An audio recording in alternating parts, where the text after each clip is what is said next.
આજે આપણા ધર્મ પિતા મુક્તિનો માર્ગ બતાવનાર જીનેન્દ્ર પરમાત્મા દ્વારા જેનો ઉપદેશ આપવામાં આવ્યો છે એવી દ્વાદશાંગમય વાણીનો મર્મ બતાવનાર, આગમની અંદર છુપાયેલા જે પોતાના આત્મ સ્વરૂપના રહસ્યો છે તેમને ખોલનાર અને ખરા અર્થમાં અધ્યાત્મ શું છે એ તત્વને પીરસનાર આપણા પૂજ્ય ગુરુદેવ શ્રી, વાલા ગુરુદેવ શ્રી, એમનો આજે સમાધિ દિવસ છે. જો કે આ સંસારની રીતિ છે કે જેને પણ જન્મ લીધો છે એ એક ને એક દિવસ આ ભવ છોડીને અવશ્ય જતા રહેવાના છે. એ ભલે તીર્થંકર પરમાત્માનો જન્મ કેમ ના થયો હોય, આ આયુષ્ય પૂરું થતા ભવ તો પૂરો થાય જ છે. પણ આપણે સવારના નિયમસારના સ્વાધ્યાયમાં એક સરસ વાત સાંભળી કે એવો જન્મ કે જેના પછી જન્મ પણ થવાનો નથી કોઈ બીજો, તો એ ભવમાં મરણ થાય તો એને મરણ પણ કહેવાતું નથી. એવું આવ્યું ને? એવી જ રીતે એ તો સાક્ષાત અંતિમ ભવધારી તદ્ભવ મોક્ષગામી જે જીવો હોય છે એમના માટે તો એ વાત છે જ. પરંતુ જે જ્ઞાની પરમાત્માઓ છે, જ્ઞાની આચાર્ય દેવો છે, ત્યાર પછી જ્ઞાની ભલે ગ્રહસ્થ હોય પણ એમનું જે જીવન છે એ મોક્ષ માર્ગમાં નિરંતર પ્રગતિ કરી રહ્યા છે અને એમના અલ્પ ભવો જ બાકી રહ્યા છે. પરમાત્મા એટલે કે તત્વ મોક્ષગામી કોઈ જીવ હોય તો એ જ ભવમાં અનંત અને સિદ્ધ દશાને પ્રાપ્ત કરે છે. ભાવલિંગી નિરાજ હોય, નિમિત્ત રૂપ કાળ જો યોગ્ય હોય, ચતુર્થ કાળ હોય તો એ પણ એ ભવમાંથી એમાંથી ન થાય તો 1, 2, 3 ભવોમાં એવું મોક્ષ પ્રાપ્ત કરનારા છે. તો એ ભવ્યાતિ ભવ્ય કહેવાય છે.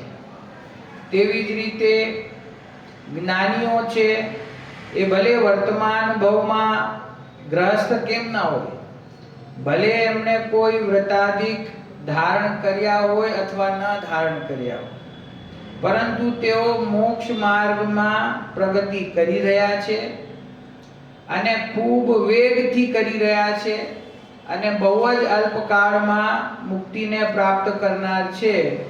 તેથી એવા જ્ઞાનીઓનો જન્મ દિવસ અથવા સમાધિ દિવસ આપણે સ્મરણ કરીએ છીએ. અને એ બંને પ્રસંગ, ભલે જન્મનો પ્રસંગ હોય કે સમાધિનો પ્રસંગ હોય, સ્મરણ તો આપણે એમના ગુણોને કરીએ છીએ. જે લોકોએ, જે સાધર્મીઓએ પૂજ્ય ગુરુદેવ શ્રીના સમયમાં જન્મ લીધો, એમની વાણી સાંભળવાનો જેમને સાક્ષાત લાભ મળ્યો, એમને જોવાનો જેમને લાભ મળ્યો, એમના પુણ્યની તો શું વાત થાય. પણ અમારા જેવા ઘણા એવા જીવો છે કે જન્મનો કાળ જ ગુરુદેવનો સ્વર્ગવાસ થયા પછીનો કાળ છે. યંગ લોકો છે તો 1980માં પૂજ્ય ગુરુદેવ શ્રીનો દેહ વિલય થયો. ત્યાર પછીના જન્મેલા બાળકો હોય તો એમણે તો ખાલી માતા પિતા, દાદા દાદી પાસેથી ખાલી ગુરુદેવની વાત જ સાંભળી કે ગુરુદેવ કેવા હતા. પણ જેને આ તત્વની રુચિ થઈ, જેને આ અધ્યાત્મ રૂચે છે, જેને પોતાનો સ્વભાવ રૂચે છે, ખરેખર તો એને ગુરુદેવનો સાચો મહિમા આવે. જ્યારે આખા જગતમાં ફરીને આખા જગતમાં જુદા જુદા ઉપદેશકોનો ઉપદેશ સાંભળીને અને પછી જ્યારે આ તત્વ સાંભળવા મળે તો એને કિંમત ખ્યાલમાં આવે કે આ ખરેખર સાચો માર્ગ શું છે અને એને બતાવનારા જ્ઞાનીઓ કેટલા દુર્લભ છે. અને એ દુર્લભ જ્ઞાનીઓની શ્રેણીમાં આપણા ગુરુદેવ છે. મેં એકવાર પહેલા પણ કહ્યું હતું કે જ્ઞાની જીવો તો પરંપરામાં ઘણા થયા છે, પણ એ પરંપરામાં થતા જ્ઞાનીઓમાં કોઈક એક એવા વિશિષ્ટ જ્ઞાની હોય છે, એમને એવો વિશિષ્ટ પુણ્યનો ઉદય હોય છે કે જેમના પ્રભાવથી, જેમની વાણીના નિમિત્તથી ઘણા ઘણા ઘણા જીવોનો હિત થાય છે અને ઘણા જીવો મોક્ષ માર્ગમાં પ્રેરાય છે, જોડાય છે. ભૂતકાળમાં જોવા જઈએ ને તો ટોડરમલજી સાહેબ એવા એક પુરુષ થયા કે જેમણે એ કાળની અંદર કે જ્યાં અન્ય મતોનું ખૂબ જાહોજલાલી હતી અને જૈન ધર્મ દબાઈ ગયેલું હતું, એ સમયમાં એમણે ખૂબ આપણા ધર્મની પ્રભાવના કરી. એની પહેલાના કાળમાં જાઓ, આચાર્ય દેવોને જુઓ તો આચાર્ય અકલંક દેવ થયા, આચાર્ય સમંતભદ્ર થયા. તો એ મુનિરાજોએ જૈન ધર્મની ખૂબ ખૂબ પ્રભાવના કરી. તેવી જ રીતે આપણે નજીકના કાળમાં આવી જઈએ તો પૂજ્ય ગુરુદેવશ્રીનો જીવ એવો હતો કે જેઓ અહીંયા આવીને આ ભરત ક્ષેત્રની અંદર જૈન સમાજની અંદર જે મૂળભૂત તત્વ ક્યાંય ખોવાઈ ગયેલું હતું એ તત્વને શોધીને આપ્યું છે. આખો જૈન સમાજ એમ સમજતો હતો કે અમે શુદ્ધ ભોજન કરીએ, રાત્રિ ભોજનનો અમારે ત્યાગ છે, અમે પાણી ગાળીને પીએ છીએ, અમે રોજ મંદિરે જઈએ છીએ, અમે બહારની અભક્ષ્ય વસ્તુ ખાતા નથી, બસ એટલે અમે જૈન કુળમાં જન્મ લેનાર જૈન ધર્મી જીવો છીએ. અમને દેવશાસ્ત્ર ગુરુનું શ્રદ્ધાન છે, માટે અમારું તો મોક્ષ નક્કી જ છે. એવી ભ્રમણામાં જીવતા લોકોને આ દિગંબર સંપ્રદાયની અંદર આચાર્ય દેવોએ જે શાસ્ત્રોની રચના કરી, એ શાસ્ત્રોમાં શું તત્વ છે, શું વાત છે, શું આત્માનું સ્વરૂપ છે, શું દ્રવ્ય ગુણ પર્યાય છે.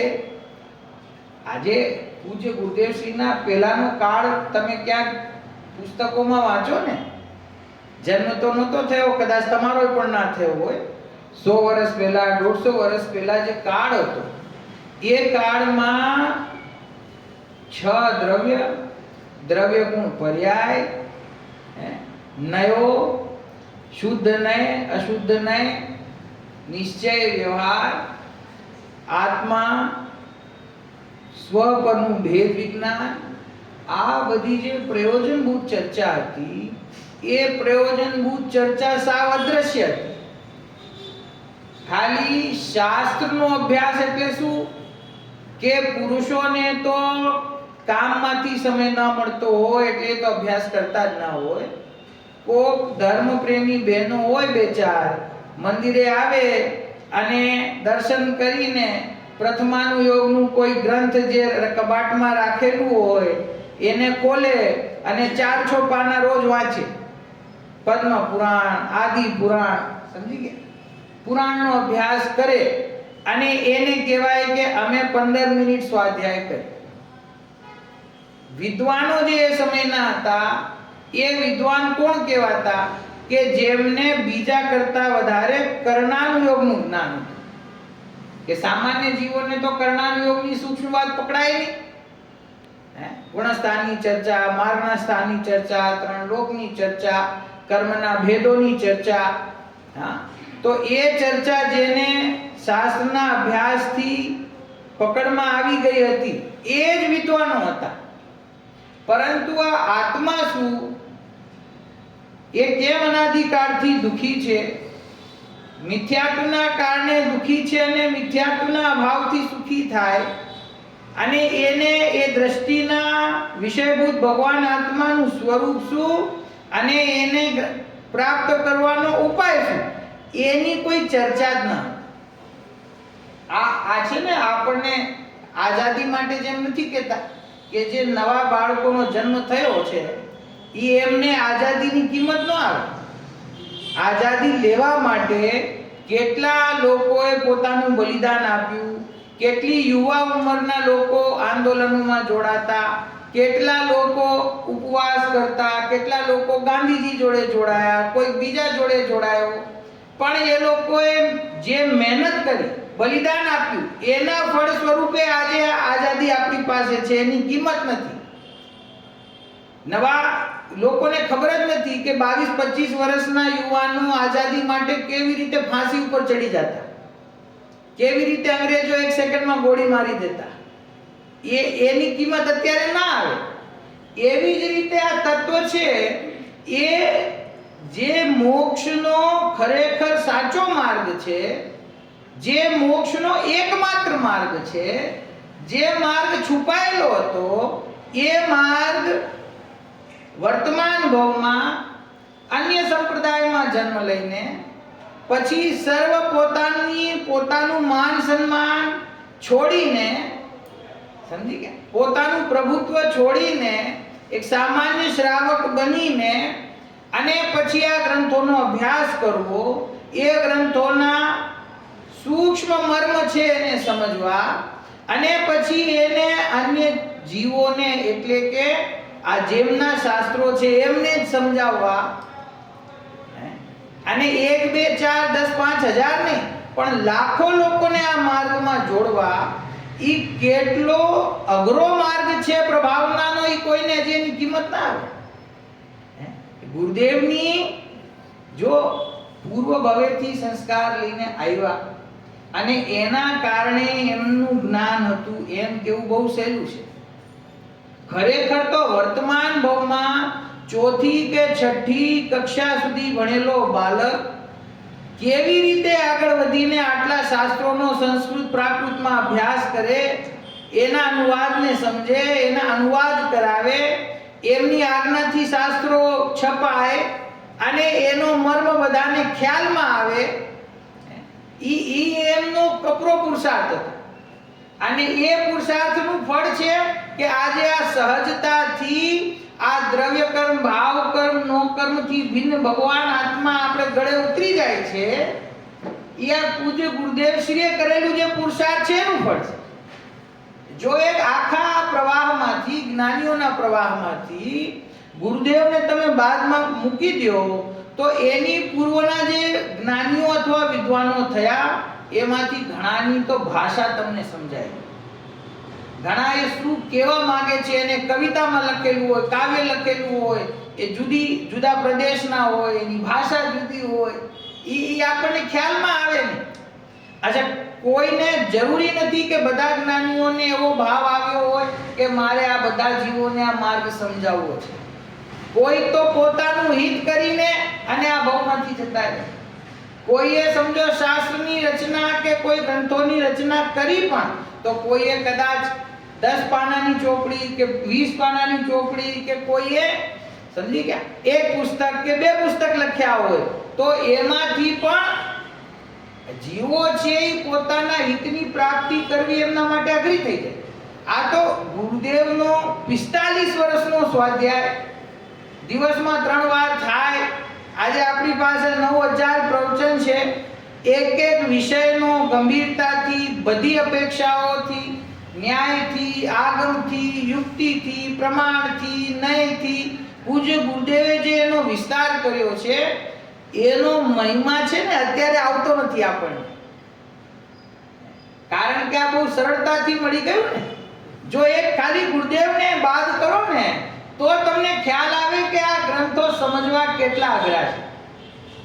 આ ગ્રંથોની ટીકાઓ થઈ. આ તો એક અધ્યાત્મની ક્રાંતિ આવી ગુરુદેવ સાથે. ગુરુદેવ નહોતા ત્યાં સુધી ખરેખર આગમ તો હતું અને આગમની અંદર અધ્યાત્મ છુપાયેલું. એ અધ્યાત્મમાં શું કહેવા માંગે છે, એ સ્વરૂપ શું છે, એ પ્રાપ્ત કઈ રીતે થાય પોતાનો આત્મા, એની કોઈ ચર્ચા હતી જ નહીં. કારણ કે કોઈને એની જરૂર પણ લાગતી ન હતી. ક્રિયાકાંડ કરીને એમ લાગતું હતું કે બસ આ હું ધાર્મિક છું, હું ધર્મી છું, મોક્ષના માર્ગ ઉપર છું અને ધીરે ધીરે મને મોક્ષની પ્રાપ્તિ થઈ જશે. આ શુભ ભાવ બંધનું કારણ છે, આ પુણ્ય ભાવ હે છે, આ જગતમાં પ્રત્યેક વર્ણમન ક્રમબદ્ધ છે, આ છે તો બધું આગળની અંદર, પણ આ વાત કોઈને સમજાતી નથી, આ વાત કોઈને સાંભળવી ગમતી નથી કે શુભ ભાવ એ છે તો શુભ ભાવ છોડી દેવું તો શું કરવું, પુણ્ય છોડી દેવો? તો એ ગુરુદેવે બતાવ્યું કે મોક્ષ માર્ગમાં આગળ વધવું હોય તો પુણ્ય છે ને પાપ સમાન જ છે. પુણ્ય અને પાપ બંને બંધના કારણ છે અને મોક્ષનો માર્ગ એ બંનેથી રહિત છે. તો એવી ગુરુદેવ શ્રીની આ તત્વની જે પોતાની એમની પકડ અને બીજા જીવોને સમજાવવાની શૈલી, જો આ પણ એક બહુ મહત્વપૂર્ણ બિંદુ છે. ઘણા જ્ઞાની એવા હોય, અંતર્મુખી હોય, એને ભાષાનો નિયોગ એવો ના હોય, એને સ્વયંને પ્રાપ્ત થયું હોય, પણ એ બીજાને સમજાવી શકે, એમના સુખમાં, હિતમાં, સમ્યક દર્શનમાં, અનુભૂતિમાં નિમિત્ત બની શકે એવી કદાચિત એની વાણી ના હોય. જે ભાષાનો પ્રવાહ બધા જ્ઞાની જીવોને એક સરખો હોય એવું જરૂરી નથી. ઘણા જ્ઞાની પોતાના અંદર સ્વાંતઃ સુખાય પ્રાપ્ત કરીને આનંદ ભોગવીને અને આ ભવમાંથી જતા રહ્યા હોય અને આપણને ખબર ન હોય. બધા જીવોને એવો ભાવ આવે કે મારે અન્યને સમજાવવા છે, એ પણ જરૂરી નથી. ભાવ આવે તો એની વાણી એવી ના હોય કે બીજાને ખ્યાલમાં આવે. તો ગુરુદેવની અંદર આ બધા ચમત્કાર એક સાથે હતા કે એમનું જ્ઞાન એટલું જાગૃત, એમનો ક્ષયોક્ષમ એવો. આજે એક મનુષ્યની અપેક્ષાએ હું જોઉં ને, એક માનવીની અપેક્ષાએ જોઉં તો મને આશ્ચર્ય થઈ જાય કે અમે 5 વર્ષ શાસ્ત્રીના કોર્સનો અભ્યાસ કર્યો, એક ગ્રંથ એની પ્રાકૃત ગાથાઓ, સંસ્કૃત ગાથાઓ, અર્થ સહિત અમે શીખ્યા, પરીક્ષા આપી, છતાં પણ અમને એટલું સ્મરણમાં નથી રહેતું જેટલું ગુરુદેવને રહે છે. ગુરુદેવના પ્રવચન તમે સાંભળો તો એક ગાથાનો વિચાર કરતા હોય, સ્વાધ્યાય ચાલતો હોય, એમાં કેટલા ઉદાહરણ ગુરુદેવ આપી દે કે આ વિષય આ ગ્રંથમાં આવ્યો છે, આ વિષય આ ગ્રંથમાં આવ્યો છે, તો એમને કેટલું સ્મરણ રહેતું હશે, એના માટે એમનો કેટલો સ્વાધ્યાય હશે, એના માટે એમનો કેટલો પુરુષાર્થ હશે. એ ગુરુદેવની માનતા છે. ગુરુદેવ ક્યાંથી આવ્યા ને ક્યાં જશે એના કરતા વર્તમાન ભાવમાં જે એક જીવ પુરુષાર્થ કરીને જ્ઞાની કેમ બને છે અને એના નિમિત્તે આટલા લાખો જીવો કેમ મોક્ષ માર્ગમાં જોડાય છે એ વધારે મહત્વનું છે. આપણા માટે આ પ્રેરણા છે. સમજી ગયા? કોઈ ગુરુદેવની વાત કરીએ તો કોઈ કદાચિત એમ કહી દે, અરે એ તો પૂર્વ ભવેથી લઈને આવ્યા હતા એટલે સહેલું. આ વર્તમાન ભાવમાં સહેલું નથી. આ વર્તમાન ભાવની મહેનત છે, આ વર્તમાન ભાવનો પુરુષાર્થ છે. એટલી અભ્યાસની સ્વયંની રુચિ હોવી. ગુરુદેવ કે આપણે આખો દિવસ ખાલી બે ટાઈમનું જે ભોજન હોય અને આહાર વિહારની થોડી જે મામૂલી ક્રિયા હોય, એના સિવાય ગુરુદેવનું આખો દિવસ એમનો સ્વાધ્યાયમાં જાય. તો એટલી આપણામાં ક્ષમતા છે કે દિવસે 8 કલાક 10 કલાક સ્વાધ્યાય માટે કાઢી શકે. તો એ આપણા પ્રેરણા મૂર્તિ કહેવાય કે આ ભાવની અંદર અન્ય સંપ્રદાયમાં જન્મ થયો હોવા છતાં મૂળ વાત સાંભળતા આ જ વાત સત્ય છે એમ સ્વીકાર કરવું, પોતાનો મત છોડવો અને આ માર્ગમાં આવીને મૂળ તત્વની સ્વયં પ્રાપ્તિ કરવી અને અન્યને નિમિત્ત બનવું. એમની વાણી જો એક વિરોધી જેટલા છે ને, આ ગુરુદેવનો એક પ્રભાવ બતાવું છું કે કોઈ વ્યક્તિ આજે મોજૂદ છે અને એ કોઈ વાત કહે છે અને એ વાતનો વિરોધ ઘણા કરતા હોય, કોઈને ગમે કોઈને ન ગમે, પણ વ્યક્તિ વયો જાય ને પછી એની ચર્ચા પણ એની સાથે જતી રહે, એનો આ ભાવ છૂટી જાય, મરણ થઈ જાય. હવે કોઈ એની વાત પણ ના કરે કે ભાઈ વયા ગયા, હવે એની શું વાત કરી. પણ ગુરુદેવ શ્રીની વાત જેમને સમજાતી નહોતી, જેમને પસંદ નહોતી પડતી, જેમને એવું લાગતું હતું કે ગુરુદેવ શાસ્ત્રની વિરોધની વાત કરે છે, એવા જીવો આજે ગુરુદેવને ગયા કેટલા વર્ષ થયા? 1980 માં ગુરુદેવ ગયા. 44 વર્ષ પછી પણ આજે એમની દુકાન માત્ર ગુરુદેવના વિરોધથી ચાલી રહી છે. આખો દિવસ પ્રવચનમાં એક જ વાત કરે કે કાનજી સ્વામી આમ કહેતા હતા ને કાનજી સ્વામી આમ કહેતા હતા ને ખોટું હતું. હું એમ કહું છું આ ગુરુદેવનો પ્રભાવ કહેવાય. તમે છે ને કદાચિત કોઈક વખતે એવા વિષયો સાંભળવા મળે તો તમે આકુલિત થઈ જાઓ, દુઃખી થઈ જાઓ કે અરે આપણા ગુરુદેવ વિશે કોઈ આવું બોલે છે. હું એમ વિચારું છું કે 44 વર્ષ પછી પણ એ ગુરુદેવને યાદ કરે કે ગુરુદેવ કહેતા હતા એ ખોટું, ગુરુદેવ કહેતા હતા એ ખોટું.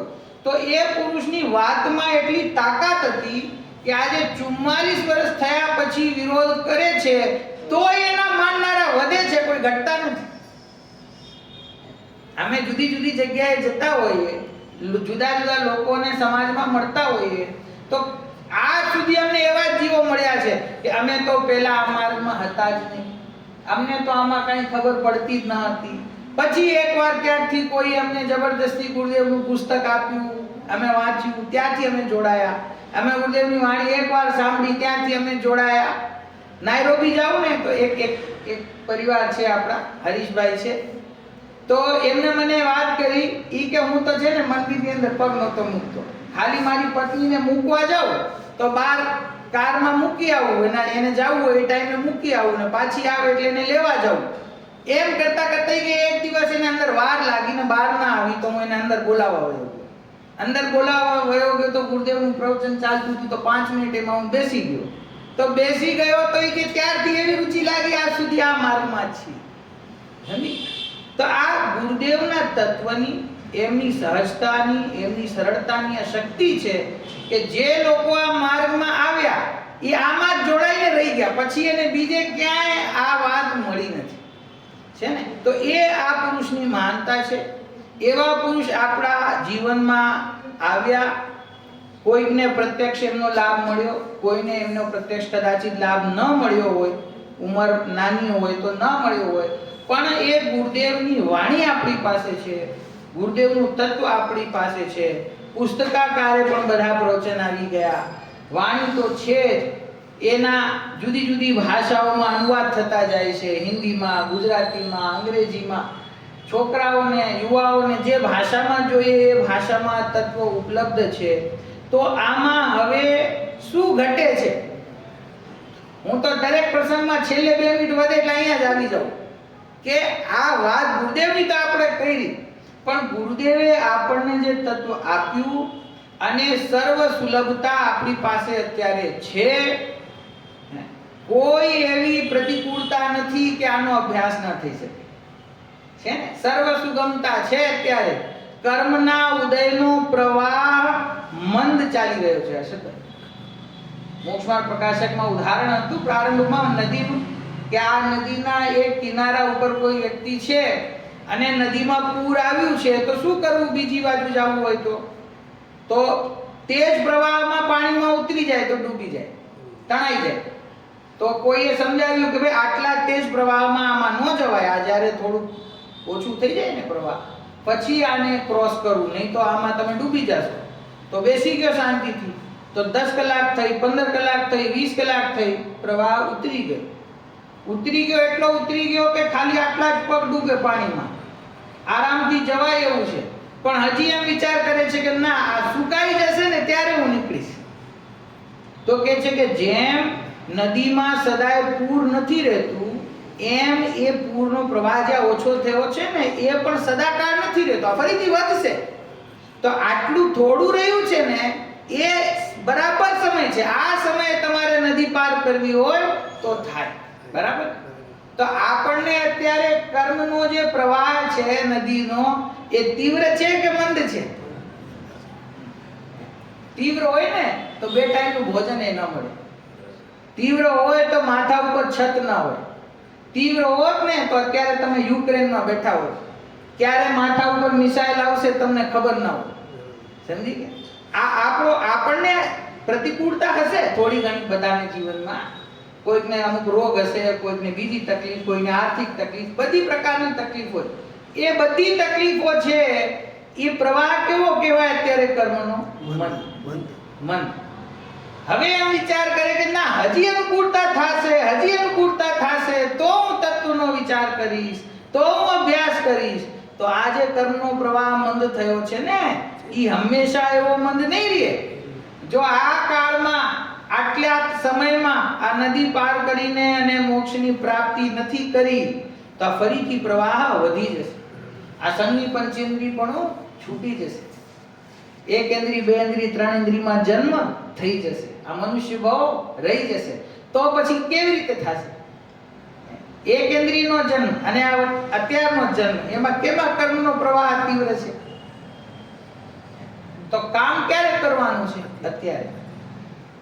આ ભવની અંદર કામ કરવાનું છે. કેમ કે જેમ આ તત્વનો મહિમા ખ્યાલમાં નથી આવતો ને, એવી જ રીતે આવતા ભવોમાં તમારી સાથે શું થવાનું છે એની કલ્પના પણ હજી થતી નથી.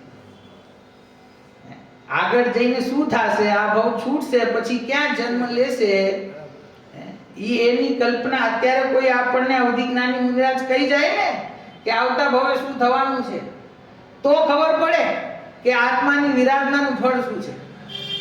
આ તો અત્યારે કઈ ખ્યાલ આવતો નથી.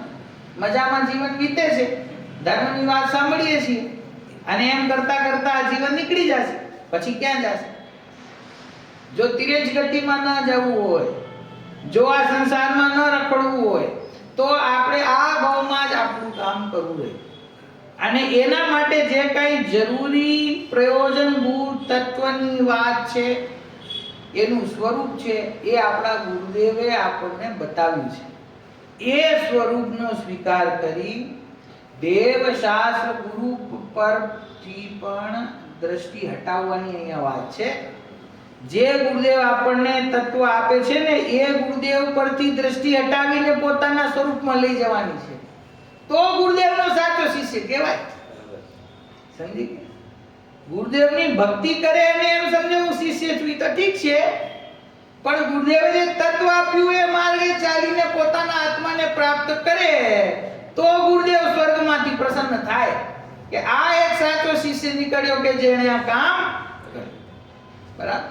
આપણે ગુરુદેવના અનંત ઉપકારને સ્મરણ કરીને એમણે આપણને જે તત્વ આપ્યું છે એ તત્વને હૃદયંગત કરીએ અને પોતાના ઉપયોગને પાંચ ઇન્દ્રિયના વિષયોના ભોગમાંથી પાછો ખેંચીએ અને પોતાના સ્વરૂપમાં લગાડીએ અને આત્માનુભૂતિ, પ્રતીતિ, અહમપણું પ્રગટ થાય તો આપણે નિશ્ચય, સમ્યક દર્શન, જ્ઞાન, ચારિત્ર પ્રગટ થાય. તો આપણે કારણ શુદ્ધ જીવમાંથી કાર્ય શુદ્ધ જીવ બની શકીએ. છે ને? માર્ગ તો એ અપનાવવાનો છે ને. કાર્ય શુદ્ધપણું પ્રગટ કરવાનું છે, કારણ શુદ્ધપણું પ્રગટ છે. એ કારણ શુદ્ધપણું ખબર ન હતી, એ ગુરુદેવે આપણને બતાવ્યું. કાર્ય શુદ્ધ બનવાનો માર્ગ શું એ આપણને ગુરુદેવે બતાવ્યો. હવે તો એ માર્ગ પર ચાલીને એ કરીને દેખાડવાનું છે ગુરુદેવને કે આ ગુરુદેવ જો તમે જે માર્ગ બતાવ્યો તો એ અમે ફોલો કરીને અને બસ તમારી પાસે અમે આવી જશું. તમારી પાસે એટલે સ્વર્ગમાં નહીં, મોક્ષમાં. તમે પહોંચશો અને અમે પહોંચશું. કદાચ તમારાથી પહેલા પહોંચી જવું છે. ભાવના તો એવી હોવી જોઈએ. છઠ્ઠા ભાવ સુધી કોને રોકાવું છે? ભાવના તો એવી હોવી જોઈએ ને કે પુરુષાર્થ કરીને આપણે આ સંસારનો અભાવ કરીએ. તો એવી ભાવના હોય ને એનાથી ગુરુ પ્રસન્ન થાય. હિન્દીમાં એક કહેવત છે કે ગુરુ ગુડ રહે ગયા और चेला चीनी हो गया, એમ કહેવાય. એટલે એનો અર્થ શું કે શિષ્ય હોય ને એ એટલી તલ્લીનતાથી, એટલા પુરુષાર્થથી કામ કરતો હોય કે કોઈ વખતે ગુરુ કરતા આગળ નીકળી જાય. ગુરુ જેવા ગુણોને પ્રગટ કરી દે. તો આપણે પણ ગુરુદેવ સાથે પૂર્ણ વિનય સાથે પણ ગુરુદેવ તમારે ને અમારે કોમ્પિટિશન છે. જો હું અઘરી વાત બોલું છું. તમે જ્યારે મોક્ષમાં પહોંચશો, જો શિષ્યની વાત થાય ને, સોગાનંદજી માટે ગુરુદેવે શું કહ્યું યાદ છે? શું કહ્યું? તમારા મારા પહેલા અમે નમો સિદ્ધાંત ત્યારે ગુરુદેવે કહ્યું કે જ્યારે અમે ઓમ નમઃ સિદ્ધેભ્યઃ કહીને દીક્ષા લેશું ત્યારે અમારા નમસ્કાર સોગાનંદજીના જીવને પહોંચી જશે. એટલે એનો અર્થ શું?